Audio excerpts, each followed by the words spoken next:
semuanya, saya ingin membahas tentang manajemen persediaan. Nah, untuk pertama-tama, mari kita perkenalkan terlebih dahulu anggota dari kelompok 3. Yang pertama itu ada Fauzianul, Indah Dwi Safira, dan Johannes Sihata. Nah, untuk lebih lanjutnya, mari ikuti ya teman-teman. Dalam mengatur persediaan, bisa dibilang gampang-gampang susah. Kenapa? Karena apabila jumlah persediaan berlebihan, maka persediaan akan mengeluarkan pengeluaran yang tinggi. Setiap barang yang disimpan pasti memerlukan biaya. Tapi, bila persediaan kurang, maka akan berpengaruh bagi kegiatan produksi. Resikonya bisa kehilangan penjualan dan konsumen, terlebih lagi adanya ketidakpastian tentang waktu pemesanan, masukan dari supplier, dan ketidakpastian permintaan. Bahkan barang pecah belah dan barang yang cepat rusak memerlukan perhatian khusus, dan itulah diperlukan manajemen persediaan agar perusahaan bisa menentukan jumlah persediaan yang optimal dengan dikeluarkan biaya yang sangat rendah, namun masih bisa memenuhi kebutuhan. Persediaan merupakan aset perusahaan yang menganggur, atau aset yang masih disimpan, atau aset yang menunggu untuk digunakan. Terdapat beberapa fungsi manajemen persediaan, antara lain memastikan persediaan tersedia, mengurangi resiko keterlambatan, mengurangi resiko harga yang fluktuatif, memperoleh diskon, dan menyesuaikan pembelian dan jadwal produksi. Biaya persediaan dibagi menjadi 4 bagian, yaitu pertama, biaya pemesanan, kedua, biaya penyimpanan, ketiga, biaya persiapan, keempat, biaya kekurangan bahan. Nah, biaya pemesanan adalah biaya yang berkaitan dengan kegiatan pemesanan barang atau persediaan. Biaya ini meliputi seluruh biaya yang digunakan mulai dari pertama order. Yang kedua, ada biaya penyimpanan. Biaya penyimpanan adalah biaya yang timbul dan dikeluarkan untuk menyimpan barang atau material yang telah dipesan sebelumnya. Biaya ini bisa berubah sesuai nilai persediaan yang disimpan, seperti biaya fasilitas penyimpanan, yang merupakan sebuah biaya yang timbul akibat fasilitas yang diperlukan untuk menyimpan persediaan barang seperti sewa gedung, penerangan, mengatur suhu udara. Biaya asuransi adalah biaya untuk meminimalisir resiko terhadap hal-hal yang tidak ingin terjadi seperti kebakaran, banjir, dan lain-lain. Biaya keamanan. Terkadang asuransi tidak menjamin adanya kerugian akibat gagalnya keamanan dalam menjaga persediaan, seperti pencurian, perampokan, dan lain-lain. Biaya keusangan. Ketika penjualan mengalami penurunan dan menyebabkan perputaran persediaan sangat lambat, maka persediaan barang terlalu lama menjadi usang. Contohnya, pakaian. Biaya persiapan adalah biaya apabila perusahaan memproduksi sendiri barang atau material persediaan yang dibutuhkan. Contohnya, biaya mesin yang tidak bekerja, biaya persiapan tenaga kerja, dan biaya surat menyurat. Yang terakhir atau keempat, itu ada biaya kekurangan bahan, yang artinya biaya yang muncul karena dalam persediaan tidak tersedia barang yang dibutuhkan. Nah, sekarang kita masuk ke dalam faktor yang mempengaruhi setiap tipe persediaan. Yang pertama itu ada bahan mentah, dan yang kedua ada barang dalam proses, dan terakhir ada barang jadi. Nah, sekarang kita masuk ke alasan tradisional perusahaan memiliki persediaan. Ya, pasti sebenarnya kita tuh ingin tahu apa sih alasannya. Yang pertama itu ada menyeimbangkan biaya pemesanan atau setup dengan biaya penyimpanan. Yang kedua, menghindari kemungkinan kegagalan produksi yang diakibatkan oleh kegagalan mesin. Nah, sekarang kita masuk ke dalam metode-metode manajemen persediaan. Yang pertama itu ada Economic Order Quantity atau EOQ. Economic Order Quantity atau EOQ merupakan salah satu metode perhitungan yang digunakan perusahaan dalam menentukan banyaknya pesanan yang harus dibuat dengan tujuan untuk meminimalkan total biaya. Jadi, dengan EOQ, perusahaan dapat memperkecil kemungkinan terjadinya out of stock atau kehabisan stok barang, meminimalkan biaya-biaya seperti biaya penyimpanan barang, dan juga menyelesaikan masalah-masalah penumpukan persediaan.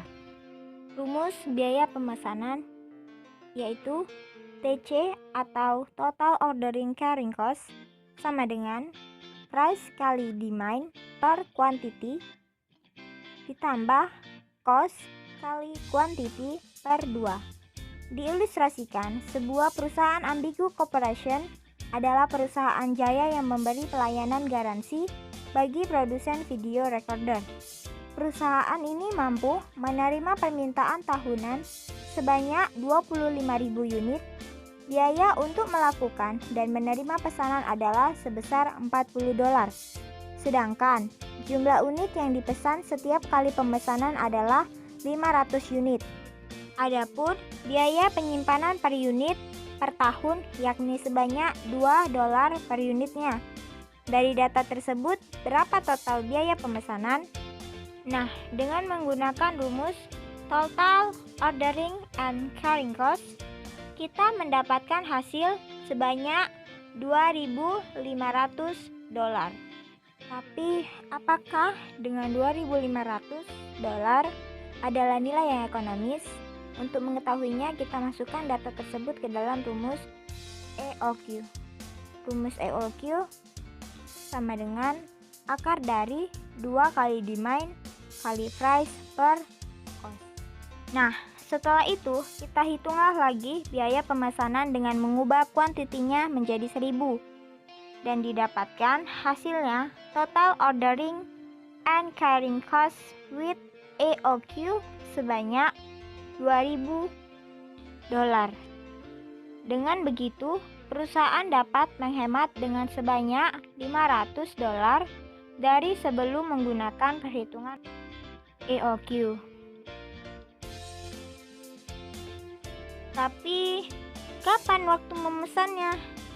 Nah, sekarang kita masuk ke reorder point atau ROP adalah sebuah titik di mana sebuah barang yang ada di gudang harus ditambah persediaannya sebelum kehabisan atau sebelum setup dimulai. Sedangkan lead time atau waktu tunggu adalah waktu yang diperlukan untuk menerima EOQ setelah pesanan dilakukan atau setup dimulai. Diilustrasikan, perusahaan Ambigu Corporation melakukan kegiatan servis dengan menggunakan 100 volt per harinya dan memiliki waktu tunggu sebelum barang datang selama 4 hari. Nah, jika permasalahan ini kita hitung menggunakan reorder point yang memiliki rumus ROP sama dengan rate of usage kali lead time. Nah, di mana rate of usage-nya 100, lead time-nya 4. Didapatkan 400 unit.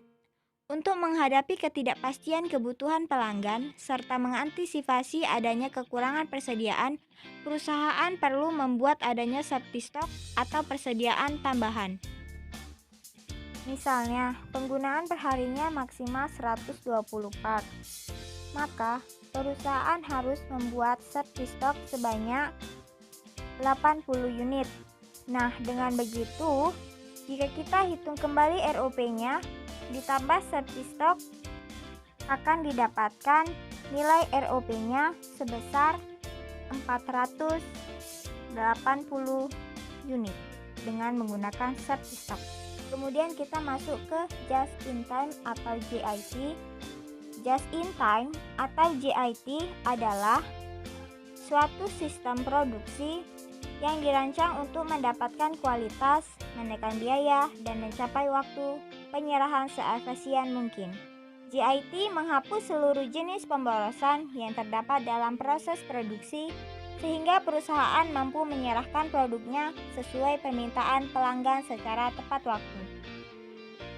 Terdapat dua tujuan JIT. Yang pertama, untuk meningkatkan keuntungan. Yang kedua, untuk meningkatkan posisi kompetitif perusahaan. Kedua tujuan ini dicapai dengan mengandalkan biaya, memperbaiki kinerja pengiriman, dan meningkatkan kualitas produk. Pendekatan tradisional mengakui adanya setup dan kemudian menentukan kuantitas order. Sedangkan JIT tidak menerima biaya setup dan ordering cost. JIT mencoba menekan biaya-biaya sampai nol. Namun, jika biaya setup dan ordering telah ditekan cukup signifikan, maka biaya yang tersisa untuk dikurangi adalah biaya penyimpanan yang dicapai dengan mengurangi persediaan sampai ke tingkat yang paling rendah. Karena teman-teman, biaya pemesanan, penyimpanan, dan persediaan merupakan biaya yang non-value added atau tidak memiliki nilai tambah kepada produk, sehingga wajib untuk dikurangi sampai nol. Nah, untuk mengurangi biaya-biaya tersebut, metode JIT menggunakan kontrak jangka panjang, pengisian ulang kembali, dan Electronic Data Intelligence atau biasa disebut EDI. Berikut cara kerjanya. Perusahaan bernegosiasi kontrak jangka panjang untuk pasokan bahan-bahan dalam rangka mengurangi jumlah pesanan dan biaya pemesanan yang terkait. Dengan adanya kontrak jangka panjang, pembeli akan melakukan pengisian ulang inventory berkelanjutan. Penjual memberitahu pengecer kapan dan berapa stok yang harus dipesan ulang, dan pihak pengecer pun meninjau rekomendasi dan menyetujui pesanan. Proses ini difasilitasi dengan EDI, yakni penjual melihat jadwal produksi pembeli dengan mengakses basis data online pembeli, sehingga penjual dapat menginformasikan jumlah pemesanan dan waktu yang dibutuhkan kepada pembeli tepat sebelum produksi dilakukan. Itulah mengapa metode ini disebut just in time atau dapat diartikan tepat pada waktunya. Nah, begitulah sistem JIT dapat menanggapi kebutuhan pelanggan sesuai jatuh temponya. JIT tidak menimbun persediaan, melainkan memangkas waktu secara dramatis. Tenggang waktu yang lebih singkat akan meningkatkan kemampuan perusahaan untuk memenuhi tanggal penyerahan dan merespon dengan cepat permintaan pasar. Dengan begitu, daya saing perusahaan akan otomatis ikut meningkat. JIT pun sangat berguna untuk menghindari perberhentian produksi serta meningkatkan keandalan proses produksi. Kebanyakan penghentian produksi terjadi karena salah satu dari 3 alasan, yaitu kegagalan mesin, kecacatan bahan baku, dan ketidaktersediaannya bahan baku. Dengan JIT, masalah tersebut akan dapat ditangani karena JIT berfokus pada pemeliharaan pencegahan, kualitas, dan penggunaan sistem Kanban. Nah, sekarang kita ke keuntungan menerapkan JIT. Yang pertama, modal kerja dapat ditunjang dengan adanya persediaan karena pengurangan biaya-biaya persediaan. Lokasi penyimpanan persediaan dapat digunakan untuk aktivitas lain yang mengakibatkan produktivitas meningkat.